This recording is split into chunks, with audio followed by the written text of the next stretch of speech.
What's going on, Goosers? Thanks for tuning into part two of the Genghis Khan series, The Making of Chinggis. If you remember, we left off where Chinggis's mother and the rest of their family had been abandoned by a rival tribe soon after they were taken in, left for dead, having to fend for themselves. So we're going to continue on from there. We're going to go from about age 14 all the way up to age 40. So, kind of going through his teenage developmental years all the way up until he really becomes Chinggis, sort of the culmination of all his hard work from 14 to 40. So I think you guys are going to really like this one. A lot of action, a lot of sadness sometimes. Unfortunate events occur. So why don't you guys stay tuned? Hope you guys get goosed. Alright, so what I failed to mention last episode is that Chinggis, his mother, were abandoned, yes, but they were also joined by Chinggis's 4 other siblings and 2 half-brothers. So now he had an older half-brother and a younger half-brother. Now this is where you're going to see kind of the first real Chinggis move out of Chinggis. So his older half-brother, as Mongolian tradition goes, with no father, was now the man of the tribe, their small tribe. So his older half-brother was calling shots. He was allegedly stealing food from Chinggis and the other siblings. You know, he was the big man in town. He said, I want the food, it's mine. What are you going to do about it? Not cool. Also, allegedly, the older half-brother had rights to marry Chinggis's mom, which is absolutely insane. But again, this is like the 1100s, so you gotta remember how things were a little bit different back then. Some of you probably would still be into that. Not me. Chinggis didn't like any of that. He wasn't a fan of this guy stealing his food, calling shots, potentially being allowed to be involved with his mother in a romantic and potentially sexual way. So Chinggis takes him out to the creek. They go fishing, hunting. Chinggis takes his younger half-brother, and together they take their opportunity, put an arrow in the back of the older half-brother's head, back. He never saw it coming. Killed him. Left him on the side of the river, dead. Now, Chinggis's mom was not super pumped about that. But, you know, he had to do what he had to do to take control of the tribe. Chinggis is now the man of the house. So that's his first real, like, brutal move. He kind of had to do it. He had to do it. They weren't going anywhere with this guy. Chinggis said, let me take over. Now, he was around 14 years old there. So, just creeping into the teenage years, making his first real adult call. Okay, I would imagine that Hoalun was probably taking control for most of the time while they were young children, showing them the ropes. Chinggis says, "Okay, let me jump in here. I'm gonna handle things." So he takes care of that. That guy's dead. Everything seems to be going well for Chinggis for a little bit. Uh-oh. Here comes a rival tribe. They see Chinggis and his small little clan. They're not willing to take any chances. They say, you know, these guys probably won't make it, but here is a young up-and-coming male, a potential rival. Let's just take care of him now. He's 15, 16 at this point. They take him. And might I add, this is the same tribe that had originally taken Chinggis and his family in after his father's death. So they're familiar with him. They know what he's all about. They probably know about the blood clot thing. And I'm sure that scared a lot of people. So they're like, let's just get rid of him now. They take him in, capture him. If they were really this scared of him, I don't know why they didn't execute him. It seems like that would be the easy answer. But anyway, they took him as a slave. They made him wear this wooden collar, basically just a wooden board that they wrapped around his neck. He couldn't take it off on his own. It's sort of like a public embarrassment thing, made it hard for him to sleep and eat, just kind of made life a real pain in the butt for Chinggis. Anyway, he's there for several years. like 3 or 4 years, a long time to be wearing this wooden board. He's getting sick of it. He wants to go back to his family. He's supposed to be the man of the house. He's been gone for a number of years. Eventually, he's able to break free with the help of a family in this clan that had taken him slave. They said, "Hey, come on into our tent. We'll get this wooden board off you. We know who you are. We know you're probably going to be some big, powerful guy, so don't forget us." So this family helps him, and he breaks out of there. He's going home. He's going to go return to be the man of the house. Now, this is a little funny. It's sad. The timing is sad, but it's kind of funny. Chinggis returns home, and he's about 19 at this point, and so he's ready to start a family of his own. Remember, he's got that wife, Borta. He never forgot about her. He goes and claims her. So 19, he just fresh off being enslaved for 3 or 4 years, goes gets his wife. They get married. Things are looking up, right? Well, unfortunately, right after that, Borta was captured by another rival tribe. Just a series of unfortunate events for Chinggis. Chinggis then says, "Well, obviously, I gotta get her back." Back then, you could steal wives; they were property. I'm not saying that's the case anymore, but they were property back then that could just be taken. I definitely don't agree with that. But anyway, Chinggis says, I gotta get my wife back. I love her so much, and to me, she's not property. I can relate to him with that point. He doesn't think she's property. So Chinggis calls on his dad's blood brother. So his dad's Jamuka. He calls on him. He says, "Can you please help me get my wife back?" Guy says, "Sure, your dad was my blood brother. I will do anything for him," which is how the blood brothers are supposed to work. But anyway, so they go rescue Borta, and they are successful. But there's a but coming. The sad part is that she's pregnant. Now, she had been there for about 8-9 months, and what captors do to their women slaves. I won't go into the details, but you know what they do. So the timing is a little inconvenient because is the baby Chinggis's or is the baby the captor's?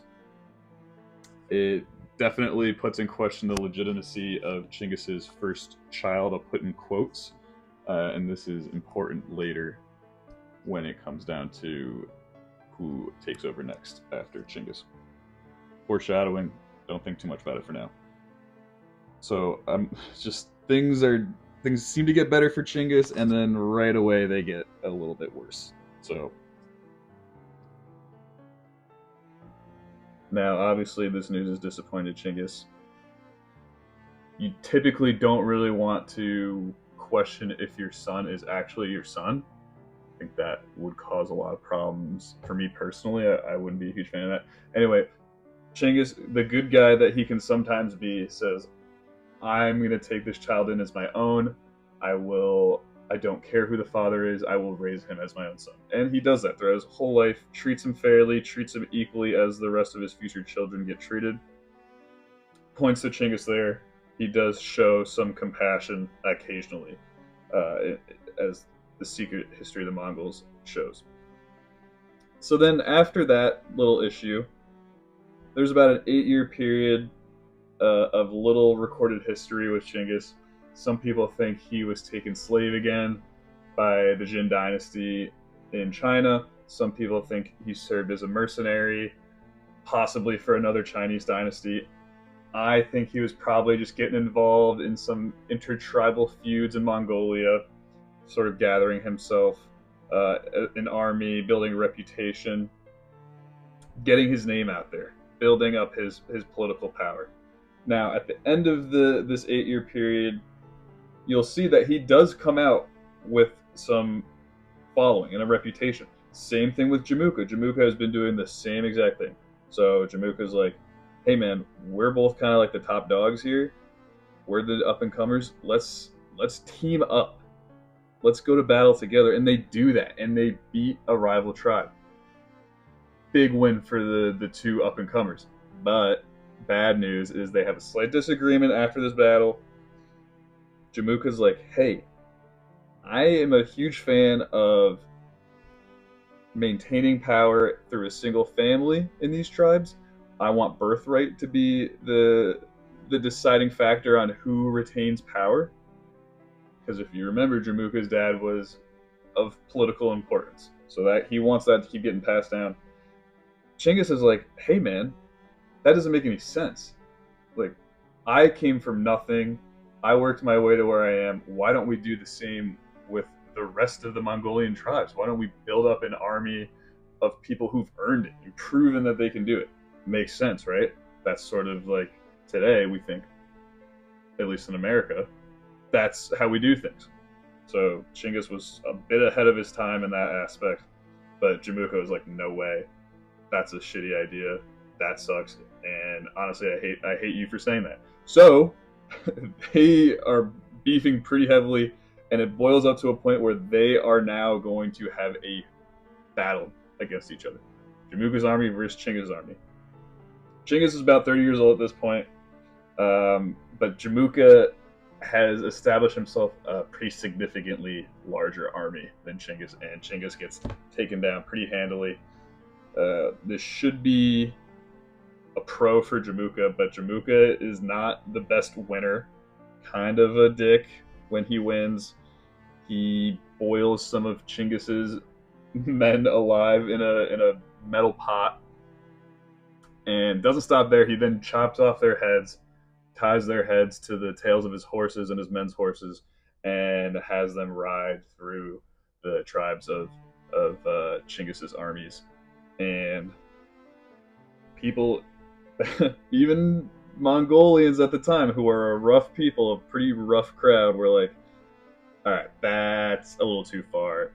This guy might be a psychopath. I don't know if I want to follow this guy anymore. So Chinggis sees this as an opportunity. He's saying, hold on, I can do something with this. He says, hey guys, this guy is a maniac. Come with me. You can make yourself whoever you want to be with me. If you work for it, you can achieve it, basically. And so people are like, yeah, that makes... I mean, I would rather that than follow a guy who boils people alive and then chops off their heads and then drags them through the dirt. So Jamuka, actually, it's a net negative for him, even though he won that battle against Chinggis.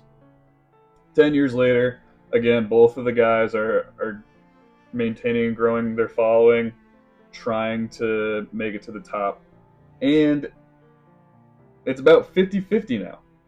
So if you remember at the beginning, all the tribes were separate, doing their own thing. Now, Jamuka has about 50% of the tribes in Mongolia. Chinggis has the other 50. So they're both around 40 years old, and they've got the country divided, split. So you know what happens when things are 50-50 in the 1100s and the 1200s? There's another battle. So now, after 10 years of tension building between Jamuka and Chinggis. Chinggis is about 40 years old.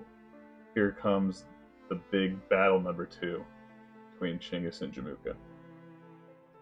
Now Chinggis has had time to grow his army since. He's caught up to Jamuka. They're at even strength now. Chinggis comes out on top.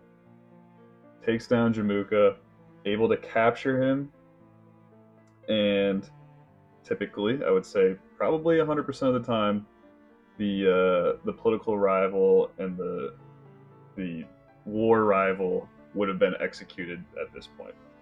Jamuka had been captured by Chinggis. That's typically the end. But remember, they're blood brothers. And Chinggis, another good guy moment, says, Jamuka, man, let's let bygones be bygones. I've got a spot for you in my army. You can join me. Jamuka says, no, I would rather die. So Jamuka requests an honorable execution, which a Mongolian honorable execution, and get this, means that you don't spill any blood. So they would break their back or their spine or their neck, and leave them to die, not spilling blood. Now, to me, that seems 10 times worse than just getting your head chopped off and being done with it. 10 times more painful. It's got to be horrible. But that's what Jamuka wanted, so Chinggis gave it to him. Jamuka dies of an honorable execution. That's the end of their rivalry. Chinggis is now on top. Chinggis has united the country of Mongolia. All the Mongolian tribes are now under one man. They are a true country. Chinggis has done it. This is the first time in history. And this is the first time he really becomes Genghis Khan. Before, he was going by his birth name Temujin. He officially takes the name Genghis Khan, which roughly translates to universal ruler, which checks out. He is the universal ruler of Mongolia. So, huge moment in history. This is when Chinggis really starts gearing up to take on the world. He's going to start moving into Asia and maybe farther. You'll have to stick around to find out in the next parts here. But I think this is a great place to leave off. I hope you guys enjoyed this part. I know I sure did. I hope you guys got goosed. I hope you guys learned something. We'll see you in the next part.